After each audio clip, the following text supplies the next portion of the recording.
Welcome back, Power Crew. This is your host, the real Power Ranger 541, on the second episode of Power Rants. Now, let's continue our little endeavor. I've already talked about how Power Rangers has already actually hit on all of the genres that IGN in particular says it should be like. Now it will be hitting on the fact of why I think if they redo the cast, it won't be that good.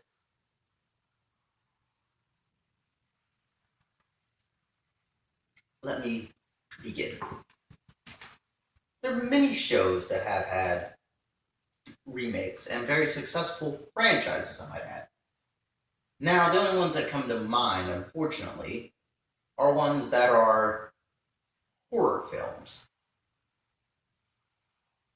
And I know it's not exactly what you would like to hear about while talking about Power Rangers, but the fact of the matter is that there actually are a lot of monsters in Power Rangers anyway.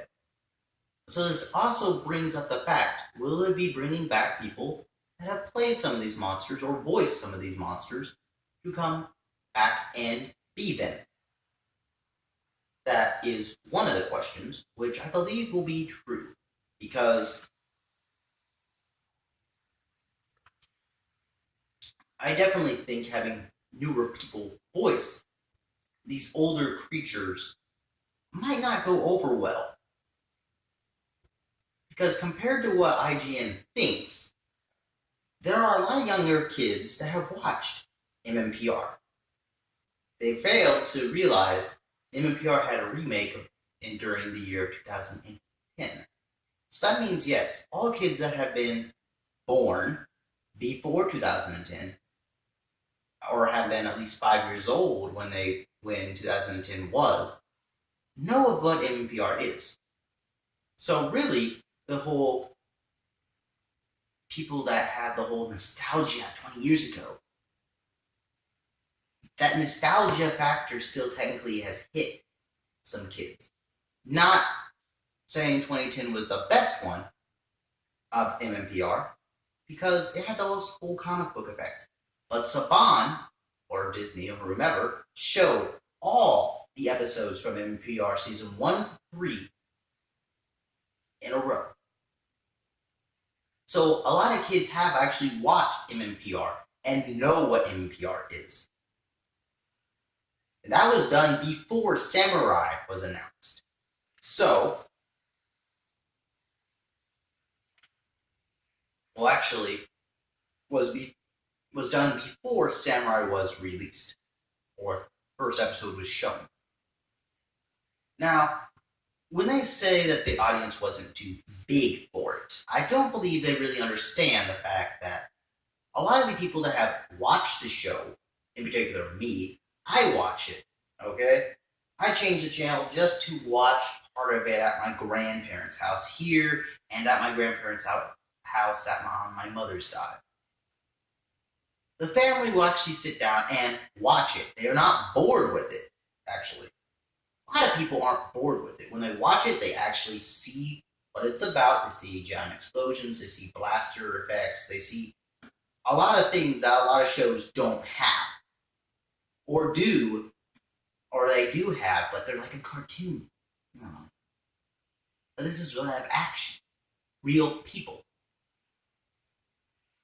So when you watch it, you feel more like it's a combination of a lot of different things together in one spot.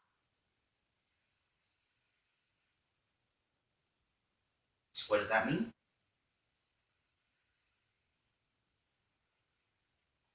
That means it's the best of many worlds. Now I got off track there. But now the whole newer cast, crew, everything. We'll get to that right now.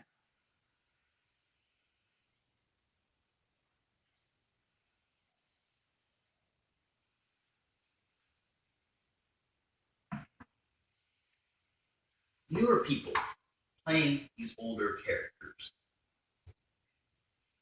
I don't know about you, But even as a nostalgia fan, or even people that are younger, I do think even if you watch MMPR 2010 only, and you're a younger kid, when you see the movie and you realize they're not the same actors, it might upset you. Same with older adults. So let me bear in mind why I believe if you remake them, it might not do too well. And this also has to deal with not only movies I've watched, which is a horror genre of all types of movies, of just these movies, but also video game wise, of remakes that have been done but have not been that successful. Let me begin. There have been many successful series that are in the horror genre in particular. Now, one of the most famous ones actually was Nightmare on Elm Street. Now, as you all know, Nightmare on Elm Street was about, or I assume you all would know, maybe you don't. Maybe you are a younger audience member. If you are, please do not go out and watch the first show. You might definitely get scared. The first show of Nightmare on Elm Street definitely did give me nightmares, and I was actually about 15 to 16 when I first watched it. And it still did scare me. Second time watching it wasn't as scary, but of course, anytime you dive into something the first time, it seems more scarier than what it really is.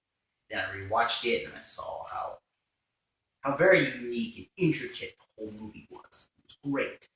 But the fact of the matter is that the series was about a guy that was a murderer. He got burned alive because he burned a bunch of kids way back in the day. Like he killed them, he burned them inside of a incinerator, or took and then because of this happening, later on people started to remember, or he started to haunt younger kids of these adults. And as they are remembering, as they are forcing everybody to re-remember Freddy Krueger, causes him to become more stronger, more powerful, and try to come back and kill whoever he can. Now, I will definitely say that the whole movie was very unique. But the whole storyline for him just being a murderer, being that in particular, was completely changed with the remake they did. Because originally he was just a sicko, just screwed up in the head and he did all this stuff. The next one, though, he became a gardener. That was also a sicko and everything, but was very much a reuse of old ideas and all of that. And because of that, in particular,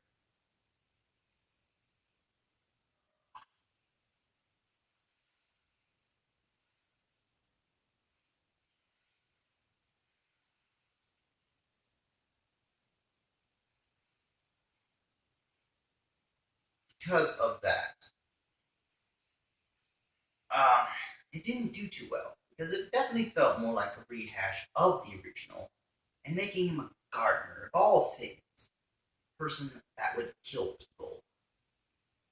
Very much weird. Did not really understand why he would have claws on his hand. The original one was just sick and twisted, and like torment the people he captured. He did that by cutting them several times and everything like that. Neuro 1 kind of did hit on the same facts, but the fact of the matter was the way everything happened, it didn't seem like it could stand on its own. It heavily stood with how the original one was and just redid it. Not saying that every reboot can't stand on its own. One in particular that stands on its own has to definitely be Halloween Part 1 and 2, made by Rob Zombie. Yes. Rob Zombie remade the first Halloween into 2 parts. Really, it's more like Halloween 1 and 2 put together. Halloween 1 and 2 remade in his own imagination. And this reimagination of it was definitely very successful. Still had the same Michael Myers kid, who does go insane, kills his sister. Both the parents see this, and or at least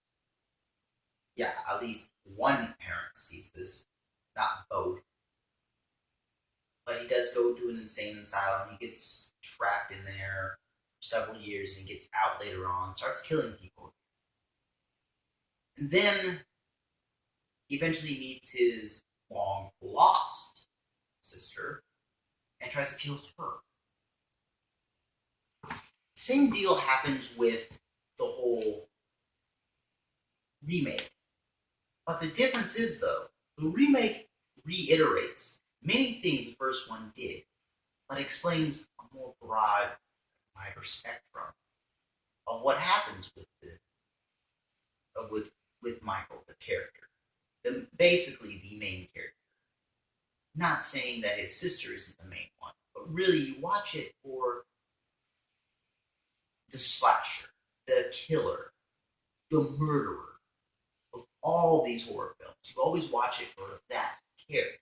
You don't watch it for the other actor most of the time. Although she did show up the most amount of times for all the movies.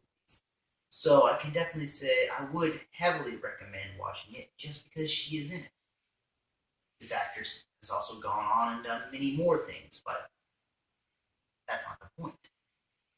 The fact of the matter is that what you got in the original one was just he killed his sister, he went to an insane asylum, and then he eventually got out. With this other one, though, you find out that he started killing smaller creatures and started to kill bigger creatures, killed another kid, killed his sister later on, and his stepfather, or whoever. And then goes to an insane asylum. His mother visits and everything. And his doctor gets a connection with him, which has also been said in the first one, that the doctor had a connection with him. But you get to see him actually connect with the doctor. You get to see all of that. And then you get the slow transition into what the original movie did. But making it darker, creepier. Actually showing Michael grab the guy and kill him in front of your eyes, not hiding it, just grabbing him, twisting his neck, taking his stuff, and getting into a truck and driving to the area he's supposed to go to. Definitely twisting how the original one was, but staying true to the same concept and being very successful. Now, there are some other ones I can say that have not done too well. And I will continue that part, and then I will continue that in the next part. Stay tuned for the third part. Okay? That is where I start to talk about several series. Get to talk about Friday the 13th. Get to talk about Voltron, Resident Evil, Devil May Cry, Mega Man, and of course, Castlevania. Yes, I will talk about every single one of those, and this all has to deal with why, if it's your cast and stuff, you might not be too successful. There's not a lot of stories of success for this. This is Patrick 541, and I'm signing off at PowerProtection.com.